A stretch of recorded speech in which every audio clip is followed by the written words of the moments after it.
নৌকা প্রতি হলো 300 টাকা করে দিই। প্রত্যেক দিন যা কানেকশন হয়, যদি 100 নৌকা হয়, যদি 50টা নৌকা হয়, ধরেন 3, 50, 150, 15,000 এইভাবে প্রত্যেক দিন দিয়ে দিই। এটা হচ্ছে আপনাদের নৌকার হচ্ছে কাগজপাতি নাই, তার হচ্ছে নৌ পুলিশ ডিস্টার্ব করবে, ওদের হচ্ছে কাগজপাতি চেক করবে, সেই হিসাবে ওরা দেয়। ওরা বলতে কারা? নৌকার মাঝি মাল্লা 300 টাকা করে পিস প্রতি। সেটা হচ্ছে এখানে কাকুন ভাই বাবদ 20%, উনি 20% অংশীদার। ওনার এই দিনে টাকা কালেকশন পাইছে উনি 97,430 টাকা। তারপর ঘাট যার নামে ডাকা হয়েছে মোল্লা ট্রেডার্সের মালিক মোল্লা ভাই, ওনার আছে 10%, উনি 10% বাবদে উনি টাকা পাইছে 48,715 টাকা।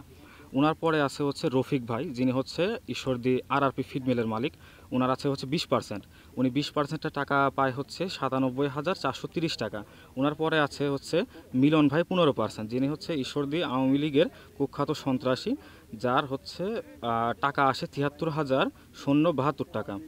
তা ওনার পরে আছে হচ্ছে ফাহাদ ভাই, যার আছে 12%, ওনার ভাগে আসে 58,457 টাকা। ওনার পরে আছে হচ্ছে হেলাল ভাই, যার বাসা হচ্ছে ভেড়ামারায়, উনি এই ঘাটের একজন অংশীদার, ওনার 13% রয়েছে, ওনার 13%-এ আসে 63,329 টাকা। ওনার পরের স্থানে রয়েছে বিপ্লব মালিথা, ওনার অংশীদার হচ্ছে 5%, উনি 5%-এর টাকা পায় হচ্ছে 24,357 টাকা। ওনার পরে আছে কুখ্যাত সন্ত্রাসী শিল্পী মামা, ওনার আছে হচ্ছে 5%, যার টাকার অঙ্ক দাঁড়ায় 24,357 টাকা। ইন টোটাল 9/7/2025 তারিখে 100%, এবং এদিকে টাকা গড় দাঁড়ায়